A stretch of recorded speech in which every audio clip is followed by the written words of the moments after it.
에녹은 65세에 무르셀라를 낳았고 무르셀라를 낳은 후 300년을 하나님께 동행하며 자녀들을 낳았으며 그는 365세를 살았더라. 에녹이 하나님과 동행하더니 하나님이 그를 데려가심으로 세상에 있지 아니하였더라. 무르셀라는 70세에 라벡을 낳았고 라벡을 낳은 후 782년을 지내며 자녀를 낳았으며 그는 969세를 살고 죽었더라. 라벡은 182세에 아들을 낳고 이름을 노아라 하여 이르되 여호와께서 땅을 저주하심으로 수고롭게 일하는 우리를 이 아들이 아니하니라 하였더라. 라벡은 노아를 낳은 후 595년을 지내며 자녀들을 낳았으며 그는 777세를 살고 죽었더라. 함께 읽겠습니다. 노아는 500세 셈과 함과 야벡을 낳았더라. 아멘. 자, 오늘부터는 이제 새로운 말씀 시리즈를 하나 좀 시작하겠는데, 다음 세대 세우기, 이런 주제입니다. 자, 제가 지난해 안식년을 다녀와가지고 이제 이 구절을 여러분들에게 좀 다시 소개를 해드리면서 앞으로 우리 교회가 지향해야 할 어떤 목표 또는 목적, 그것은 저는 이 구절에 다 담겨 있다, 이렇게 이제 전제하고, 우리가 그 나라를 구한다는 게 뭐냐? 그것은 하나님 나라일 것이고, 하나님 나라를 구한다는 것은 천국의 시민이 된다는 거 아니겠냐, 이렇게 이제 말씀을 드리면서 그에 대한 설교를 여러분에게 드렸죠. 뿐만 아니라 우리가 하늘의 시민권을 갖는 것만이 중요한 게 아니고 그 나라 백성답게 사는 것도 중요하지 않냐, 그것을 주권 따르기, 이런 주제로 우리가 대한민국의 주권은 국민에게 있지만 하나님 나라의 주권은 하나님에게 있으니까 그 하나님의 주권에 맞춰서 살아가는 것이 중요하다. 그래서 어떻게 살아가는 것이 주권을 잘 따르는 거냐, 9번 여러분에게 설교를 드렸고요. 그 다음에 세 번째는 그 나라가 하나님 나라의 영토를 어떻게 우리가 지킬 수 있을까. 나라에는 영토가 있으니까. 그래서 제가 생각할 때는 교회와 가정이 하나님이 직접 만드신 두 영토라고 생각하고, 어쨌든 교회와 가정이 무너지지 않도록 교회와 가정만큼은 목숨 걸고 우리가 지켜야 된다. 마침 또 가정의 달이고 해서 지지난주까지 여러분에게 말씀을 드린 바 있습니다. 자, 그래서 이제 오늘부터는 이제 네 번째, 그 의를 구하라, 이제 이 말씀을 좀 풀이하면서 이 의를 구한다는 것이 뭔가 이렇게 마음에 묵상을 하다가 제가 이제 두 가지 단어를 제 마음속에 떠올리게 됐는데, 그 첫 번째가 다음 세대를 세우는 것이 하나님이 기뻐하시는 의이겠구나, 이렇게 마음을 먹게 되었습니다. 한번 따라하겠습니다. 다음 세대를 세웁시다. 한 번 더, 다음 세대를 세웁시다. 자, 이 말의 핵심은 이겁니다. 당연히 이는 지금 우리가 가지고 있는 믿음이 우리 당대로만 끝나서는 안 되지 않겠냐. 동의하시죠? 우리 후손들에게도 우리의 믿음이 이어져야 된다. 이어져야 된다. 자, 이런 취지로 자, 오늘부터 몇 주간 여러분에게 좀 도전도 드리고 또 방법도 가르쳐 드리고 그렇게 해보려고 합니다. 자, 먼저 사사기 2장을 여러분께 잠깐 보여드리겠는데, 제가 사사기 2장을 읽다가 좀 충격을 받았던 그 구절이 있어요. 자, 사사기 2장 7절 말씀에 보면 여호수아가 사는 날 동안, 이렇게 돼 있어요. 여호수아가 살아있는 날 동안. 자, 여러분, 여호수아는 누구죠? 모세의 후계자죠. 모세는 뭐 했던 사람이죠? 출애굽을 이끌어가지고 40년 광야 생활 동안 정말 이스라엘 백성들을 잘 이끌었던 사람이에요. 그리고 요단강을 건너기 직전에 모세는 죽어요. 그런데 참 다행스러운 것은 인수인계할, 바통을 받을 참 신실한 일꾼이 하나 있었는데 그분이 여호수아였어요. 그래서 모세는 안심하고 여호수아에게 바통을 넘기고 그 여호수아가 요단강을 건너서 가나안 정복 사역을 잘 마쳤단 말입니다. 자, 모세의 다음 세대는 여호수아였어요. 그건 너무 잘했는데, 자, 그래서 여호수아가 사는 날 동안, 자, 그 다음 구절 보세요. 여호와께서 이스라엘을 위하여 행하신 모든 큰 일을 본 자들이 다 여호와를 섬겼어요. 자, 여호수아가 살아있는 날 동안에는 모든 백성들이 하나님이 행하신 일을 보았기 때문에 여호와를 잘 섬겼다 이렇게 되어 있습니다. 자, 그런데 말입니다. 그 다음 구절, 여호수아가 110살에 죽게 됩니다. 뭐 당연하죠. 여호수아도 영원히 살 수는 없는 거니까 여호수아가 110살에 죽었는데 그 다음 구절이 너무 가슴 아파요. 그 후에 일어난 다른 세대는 여호와를 알지 못하여, 이렇게 되어 있어요. 자, 모세 뒤를 이은 여호수아는 그 바통을 잘 이어받아서 하나님의 사역을 잘 감당을 했지만 여호수아 뒤에 바통을 이어받을 인물이 없어서 그 다음 세대는 하나님을 알지 못해서, 그 행하신 일도 알지 못해서, 그 구절 뒤에는 뭐라고 되어 있냐면은 악을 행하고 바알을 섬기고 하나님도 버리고 다른 신에게 절하고 하나님을 진노케 했다. 여러분, 너무 안타깝지 않아요? 우리의 믿음의 세대를 이어줄 다음 세대가 없어서 그들은 하나님을 떠났고 하나님을 진노케 하게 됐고 세상을 쫓아갔고 바알을 섬기는 세상 사람들이 되고 말았다. 여러분, 이런 불행이 왜 왔다고요? 또 말씀드리지만 모세의 믿음이 여호수아에게는 어떻게 잘 전수되었지만 여호수아의 믿음이 그 다음 세대는 전수되지 못한 뼈아픈 결과라는 것입니다. 그렇다면 여러분, 이것은 우리에게도 경고가 되지 않겠습니까? 우리야 지금은 이렇게 믿음을 나름대로 잘 지켜가고 있지만 받은 은혜도 많고 체험한 것도 많아서 오늘도 우리가 이렇게 나와서 예배드리고 있지만 우리에게는 이게 너무나 당연한 일이지만 이것이 우리 자녀들에게도 이어질까는 전혀 다른 문제란 말입니다. 그러니 만약에 우리의 믿음이 우리 당대에서만 끝난다면, 우리의 다음 세대가 우리와 다른 세대가 된다면, 넥스트 제너레이션이 어너더 제너레이션이 된다면, 더 이상 교회에 젊은 세대가 오지 않는다면 그저 지금 믿는 우리들끼리만 잘 지낼 뿐 더 이상 안 믿는 사람은 교회에 전도되어 오지 않는다면 이보다 슬프고 하나님께 죄송한 일이 또 어디 있을까? 여러분, 여기에 무슨 교회의 미래가 있겠습니까? 그러므로 이 시대를 사는 우리 기성세대들에게는 우리 자신도 잘 살 책임이 있지만 우리 다음 세대에도 잘 살 수 있도록 뭔가를 전수해 줘야 할 책임도 있다. 동의하시면 아멘. 그래서 반드시 이 믿음도 수직 전수되어야 한다.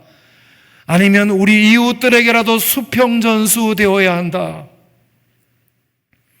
한번 따라합시다. 주여, 우리의 믿음이 수직 전수도 되고 수평 전수도 되게 하소서.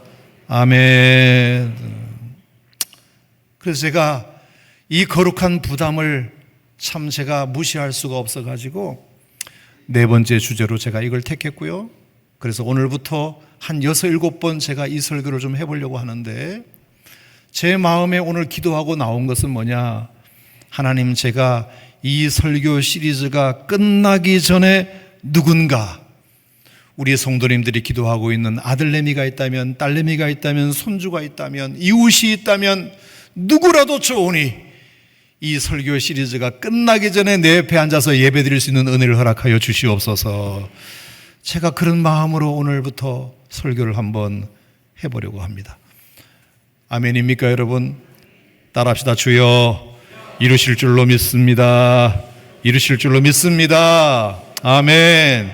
자, 그렇다면 이제 우리부터 정신 차려야 될 것이 몇 가지가 있어요. 믿는 우리 기성세대가 해야 할 일이 있다. 오늘은 제가 그 얘기를 여러분과 좀 나눠보고자 합니다. 자, 오늘 창세기 5장에 보면 에녹에 대한 이야기가 나옵니다. 에녹 21절부터 24절까지 에녹이 나오는데, 자, 이게 가만히 보니까 재밌는 표현이 65세의 에녹이 무두셀라를 낳은 것까지는 보통 사람과 다를 바가 없었지만 이 무두셀라를 낳고부터는 그의 명이 다할 때까지 무려 300년을 하나님과 동행했다는 것이 눈에 띄어요.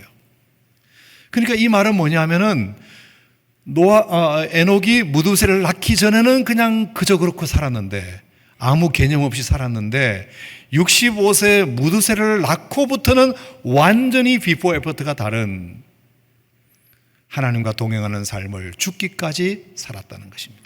여러분, 이 동행이라는 말이 할라크라는 히브리어 동사를 쓰고 있는데요. 이게 무슨 뜻이냐면은 물리적으로도 한시도 떨어지지 않고 같이 걸어간다, 이런 뜻도 되고요. 마음과 생각도 완전히 일치했다는 그런 뜻도 됩니다.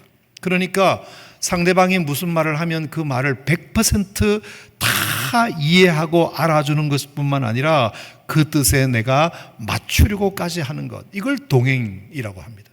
자, 그러니까 이 에녹이 하나님과 동행했다는 말은 하나님이 뭐라고 에녹에게 말씀하시면 그 말이 에녹에게 100%다 받아들여지게 되고 아멘 되게 되고, 이게 하나님의 뜻이라면 내가 어렵고 힘들지만 하나님의 그 뜻에 내가 어쨌든 100% 맞춰드리고 노력하는 그런 삶을 에녹이 살았다.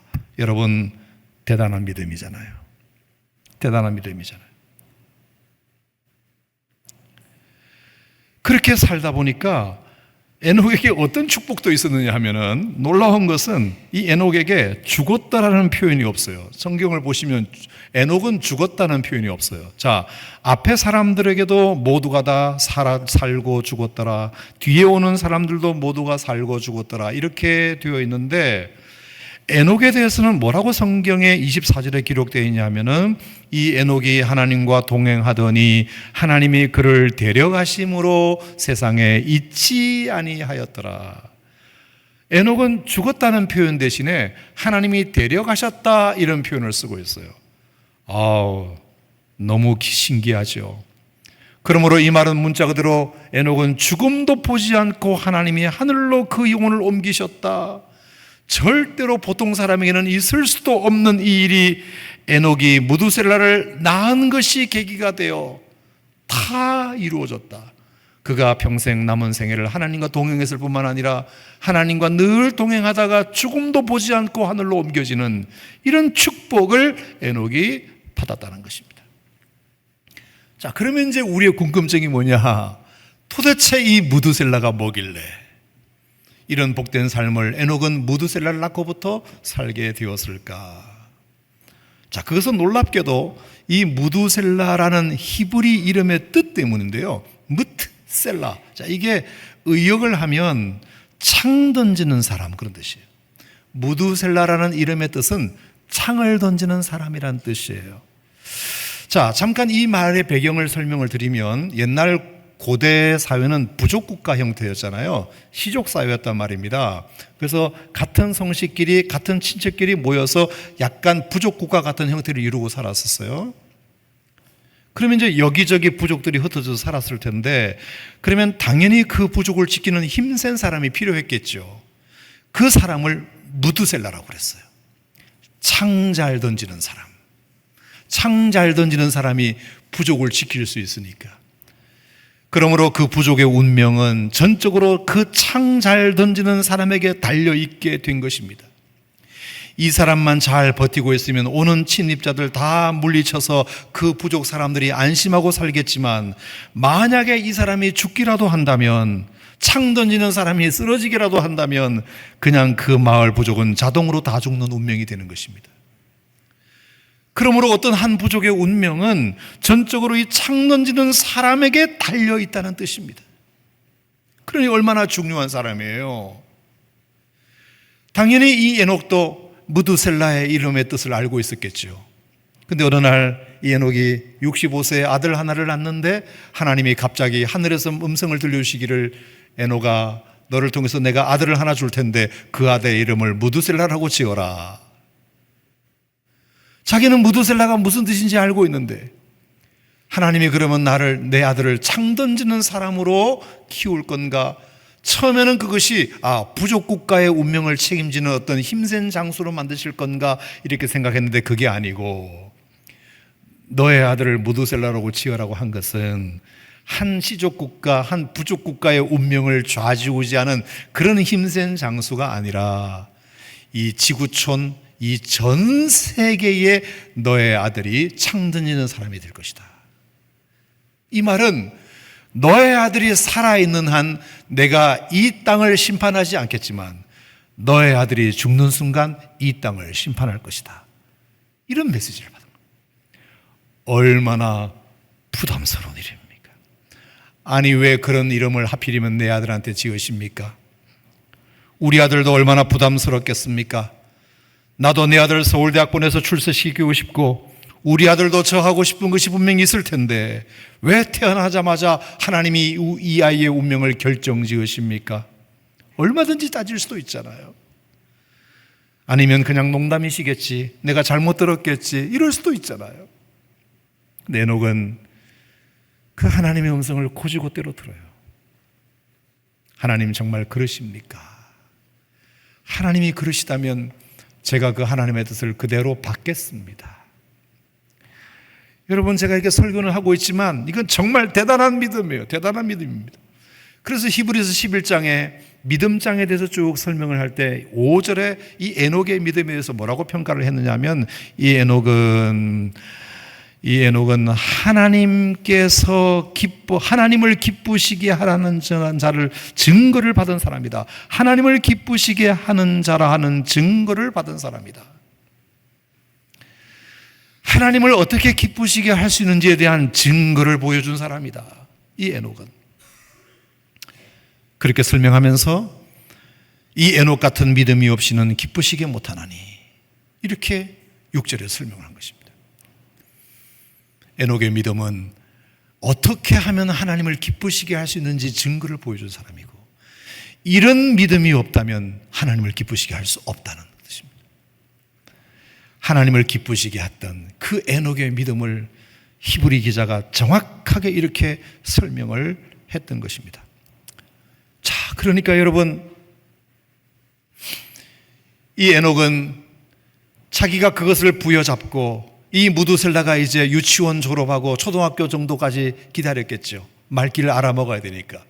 그리고 어느 날 초등학교 1학년 입학식이 끝나고 난 다음에 집에 온 무두셀라를 앉혀놓고 아비 된 에녹이 이렇게 말했겠죠. 무두셀라야, 지금부터 이 아버지가 하는 말을 잘 들어라. 하나님이 너에게 특별한 사명을 맡기셨다. 너의 인생에. 네가 8살, 네가 8년 전, 7년 전 태어날 때 나는 하늘로부터 음성을 들은 것이 있었는데 그것을 이제 내가 너에게 말해주겠다. 물론 이것은 너에게 부담스러운 사명일 수도 있다. 기쁜 사명일 수도 있고 슬픈 사명일 수도 있다. 하지만 이제부터는 말이야, 네가 이 땅에 살아있다는 것만으로도 이 땅에는 하나님의 은혜와 긍휼이 임재하는 기간이 되겠지만 만에 하나 네가 죽는 날이 된다면 마침내 그 은혜는 끝나고 이 땅에 전지구적 심판이 임하는 날이 될 것이다. 너의 생애가 이 지구의 종말을 연장하느냐 오늘 스탑하느냐 결정짓는 운명이 너에게 달려있다. 이 애비도 내가 그렇게 살 테니까 너 또한 그 뜻을 따라 살기를 바란다. 이 예배도 너를 위하여 기도할 테니까 너 역시 몸 조심하고 건강관리 잘하고 믿음관리 잘하고 사명관리 잘하거라. 알았지?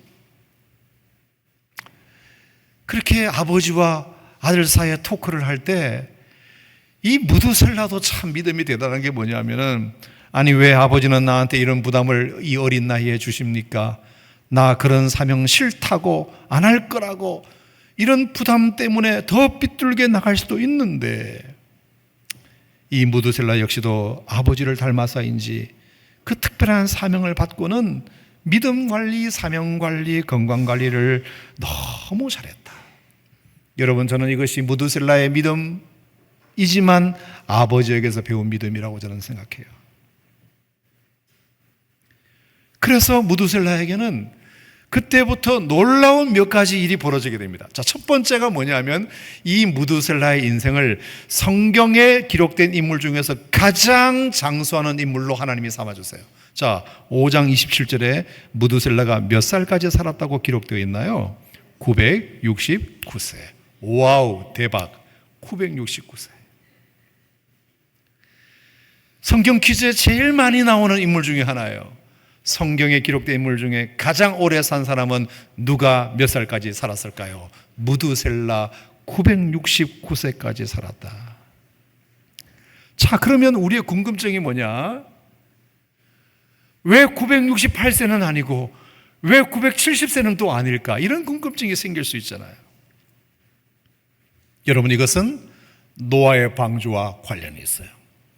노아가 방주를 짓고 나서 모든 방주를 다 짓고, 그리고 거기 필요한 모든 물건을 다 집어넣고, 그리고 암수 한 쌍씩 필요한 모든 이제 이 동물들을 다 집어넣고 딱 문을 닫은 때가 노아가 600살 때였거든요. 노아가 600살이 되자 하나님께서 노아에게 맡기신 방주 짓는 일을 다 마치게 된 것이 600살이었단 말입니다. 근데 이 600살이 무두셀라의 969세와 어떻게 관련이 있는지를 설명드려 보겠습니다.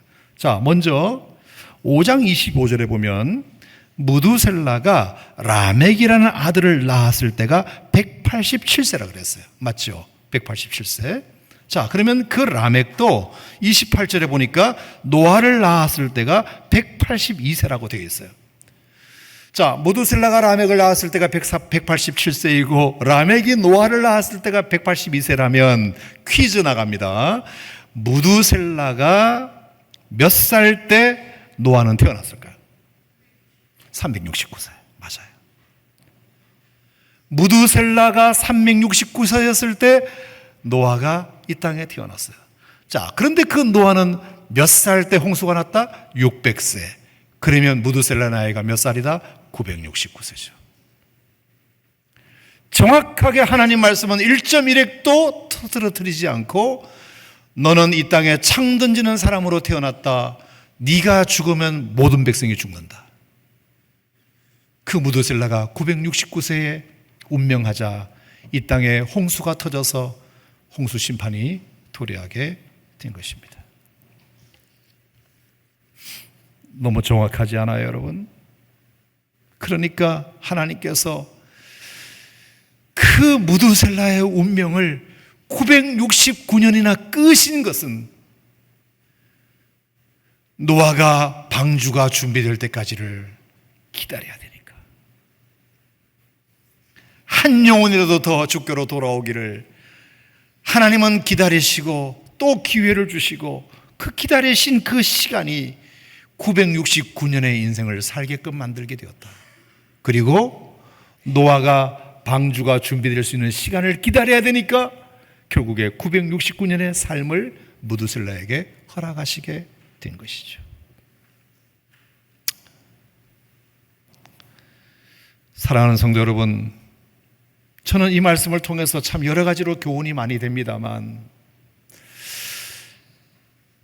가장 큰 교훈은 뭐냐? 하나님께서 한 영혼이라도 더 주께로 돌아오시기를 기다리는 마음으로 오늘도 나에게 생명을 연장시켜 주시는 거구나. 이 지구촌의 멸망을 하나님께서 유보하시는 이유가 한 영혼이라도 더 주께로 돌아오기를 기다리는 하나님의 마음 때문이구나. 자, 동의가 되시면 아멘 하시기 바랍니다. 무두셀라의 인생을 950살, 960살, 969세까지 연장시키신 이유는 한 영혼이라도 더, 조금이라도 더 시간을 주면 조금이라도 더 한 영혼이라도 주께로 돌아올 수 있을지 않을까. 그 마음으로 하나님께서 그 배려의 시간이 하나님께서 오늘 우리에게 생명 연장의 시간이라고 생각하면 여러분, 우리가 이 하루를 살아가는 것이 그냥 살아서 되겠느냐. 첫 번째, 그 하나님의 마음이 이해가 됐고요. 또 하나는 너무 제가 충격을 받은 사실이 있는데 그게 뭐냐면은, 자, 그래서 그 결과가 뭐냐. 969년을 살았잖아요. 969년을 무두셀라가 살았단 말입니다. 그래서 구원받은 이 땅의 영혼이 몇 명이었다? 8명이었어요. 8명. 노아의 가족 8명이었어요. 너무 제가 충격을 받아가지고 지금도 그 충격이 가시지가 않아요. 하나님이 969년을 누구에게 허락하셨으면서 겨우 꼴랑 8명 구원하시려고. 나누기를 해봤어요. 969 나누기 8 하면은 121년. 산술적으로 단순 계산하면 한 영혼을 구원하는데 121년이 걸렸다. 그런 뜻이에요. 그까지 한 영혼 예수 믿게 하는 일에, 그까지 한 영혼 교회 나오게 하는 일에 누구는 121년이 걸렸다. 여러분, 이렇게 생각하면 어떤 마음이 드세요? 저는 두 가지 마음이 들어요. 첫 번째는 그만큼 한 영혼 구원하는 것이 어려운 일이구나, 이 생각. 또 하나는 그만큼 구원받은 영혼은 귀한 영혼이구나, 이 생각이 들었어요. 누가복음 15장 7절 말씀을 보면 그래서 이렇게 말했죠. 내가 너에게 이르노니 이와 같이 죄인 한 사람이 회개하고 돌아오면 하늘에서는 회개할 것 없는 의인 99을 인하여 기뻐하는 것보다 더하리라. 아멘. 한 영혼을 전도해서 구원하여 하나님의 사람 만들어 놓으면 이미 천국 가 있는 99명을 인하여 기뻐하는 것보다 하나님이 더 기쁘시대요. 그만큼 한 영혼이 주께로 돌아오는 것은 하나님의 강렬한 소원이고 하나님에게 가장 큰 기쁨이고 가장 귀한 일이고, 동의하십니까 여러분? 자, 그래서 제가 오늘 여러분의 마지막으로 이 사진도 보여드리려고 그래요. 해외 토픽에 나왔던 사진인데요, 여러분, 한 아이가, 한 딸내미가, 예쁜 딸내미가 누워 있어요. 엄마가 옆에다가 축하한다는 의미로 하트 모양을 만들어 줬어요. 자, 여기까지는 뭐 괜찮아요. 근데 여러분, 이 사진이 잘 안 보이시겠지만 저 하트 모양을 뭘로 만드는지를 좀 확대시켜 볼게요. 주사기예요. 자, 다시 앞 사진으로 돌아가서 저 하트 모양은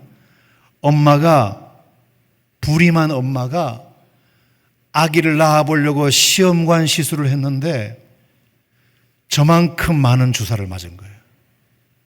그리고 아이 하나가 태어난 거예요.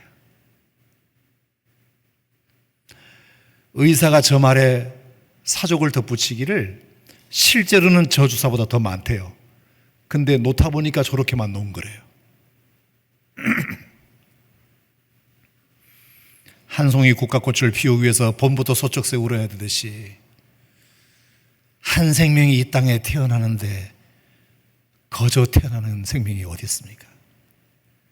설교 시간에 죄송한데 말씀이지만 수백만 개의 정자가 난자와 만달려면 그게 엄청난 경쟁률을 뚫고만 하는 거라면서요. 결국은 그 수백만 개의 정자는 다 소용없는 일을 한 겁니다. 하나만 작상이 되는 거니까요. 얼마나 한 영혼을 전도하기 위해서 수많은 사람들이 전도했겠습니까? 예수 믿으라는 전도자들이 얼마나 많이 외쳤겠습니까? 여러분, 그런 축적된 그런 전도자들의 외침들이 있었기 때문에 어쩌면 저와 여러분이 오늘 이 시간 당첨되셔서 예수 믿게 됐는지도 모릅니다. 나를 낳아준 엄마가 수많은 주사바늘을 자기 몸에 더 이상 꽂을 데도 없을 만큼 꽂아주었기 때문에 예쁜 딸아이의 생명이 이 땅에 탄생되는 것입니다. 여러분, 이것은 우리에게 두 가지 교훈을 줍니다. 한 생명의 탄생은 생각보다 어렵다. 그리고 두 번째, 그렇게 해서 태어난 생명이라면 생각보다 귀하다. 너무 귀하다.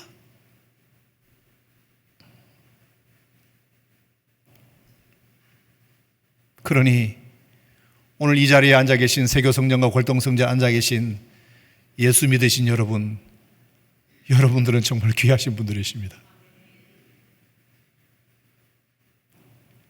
이 땅에 태어나신 것도 너무나 귀한데 거기다가 거듭난 생명, 영적 생명, 예수 생명을 가지게 되었다는 것, 여러분의 마음을 열고 예수 그리스도를 구주와 주님으로 영접했다는 이 사실이 얼마나 귀한지 모릅니다.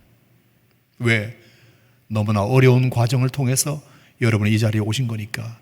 여러분들은 너무나 귀한 존재이신 거죠.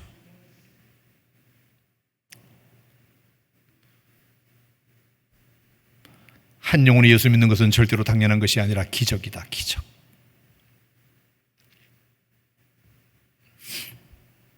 때로는 거절과 절망과 더딤이 반복되겠지만 그 일은 정말로 귀한 일이다. 그리고 하나님이 반드시 열매를 주실 거다. 자, 그러면 오늘 이제 결론은 뭡니까?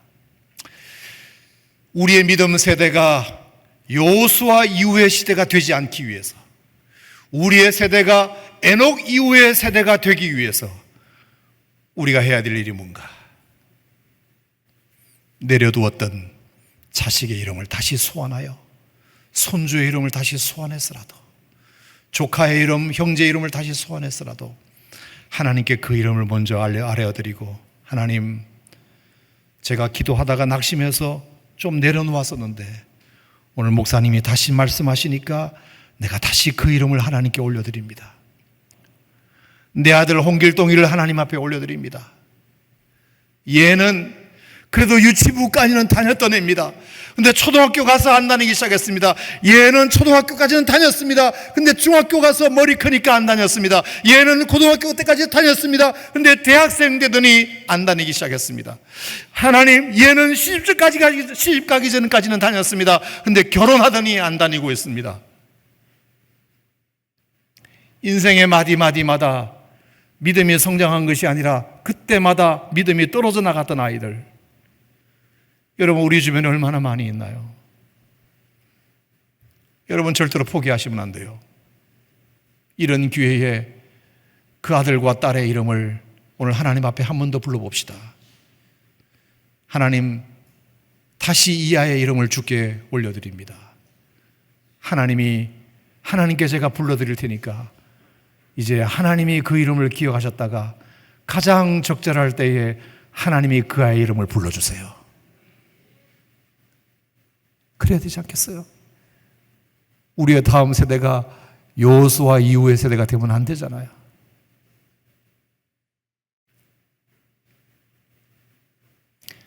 여러분, 오늘 시간 저는 설교 끝났고요. 이 시간 한번 기도했으면 좋겠어요. 세교성전에 계신 분들도 같이 기도했으면 좋겠어요. 딱 한 명 이름만 떠올리세요. 자, 여러분 손주 중에, 여러분 아이들 중에 정말로 이 아이가 먼저 교회 나와야 되는데, 예수 믿어야 되는데 너무나 안타깝다, 그런 친구가 있으면 이름을 부르세요. 그리고 주일학교 때 교회를 나왔었는데, 청소년부터 나왔었는데 얘가 머리가 커가지고 사회생활 하더니 교회를 떠났다. 하나님, 그 영혼 다시 불러주세요.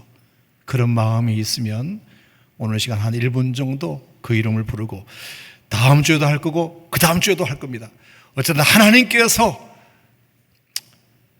우리가 그 이름을 불러드리면 주님이 그 아이의 이름을 불러줄 날이 오리라 믿고 우리 그렇게 한번 해봤으면 좋겠습니다. 우리 음악 해주시고 우리 다 같이 통성으로 기도할 때, 하나님 아버지, 제가 이제 다시 우리 아이의 이름을 부릅니다. 암흑의 영혼을 주님께 부탁드립니다. 내가 이 아이의 이름을 부를 테니 주님이 이제 이 아이의 이름을 불러주시옵소서. 그래서 오래 가지 않게 하나님 내 곁에서 함께 예배드리는 날이 오게 하여 주시옵소서. 우리 1분간 통성으로 여러분 함께 믿음 가지고 기도하겠습니다. 아버지 하나님 감사합니다. 아버지 하나님 감사합니다. 아버지 하나님 구합니다. 아버지 하나님 기도합니다. 주여, 오늘도 이 시간 우리 가운데 보시는 하나님 은혜가 있게 하여 주셔서, 아버지 주의 사랑으로 아버지 함께 하셔서, 아버지 주여 이름을 부릅니다. 주여 야의 이름을 부릅니다.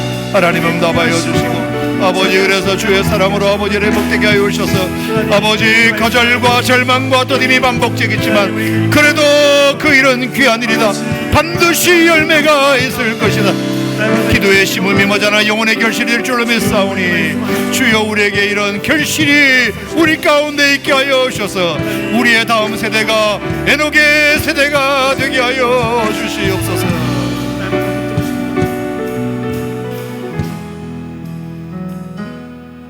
주께 한 이름을 올려드렸습니다. 하나님 기억해 주셔서 이제 우리가 이름을 불러드렸지만 주님이 불러주시옵소서. 거절과 절망과 더딤이 반복될지라도 그래도 그 일은 반드시 이루어질 것이다. 열매가 반드시 있을 것이다. 우리의 기도의 심음이 머잖아 영혼의 결실이 될 줄로 믿고 포기하지 말고 이 예배 시간마다 우리가 간절히 이름 부르는 것부터 시작함으로 말미암아 하나님, 천하보다 귀한 그 영혼을 주님이 불러주시는 은혜가 있도록 도와주시옵소서. 그래서 우리의 다음 세대가 여호수아 다음 세대가 되지 아니하고 에녹의 세대가 되게 하여 주시옵소서. 예수님 이름으로 축복하고 기도하옵나이다. 아멘.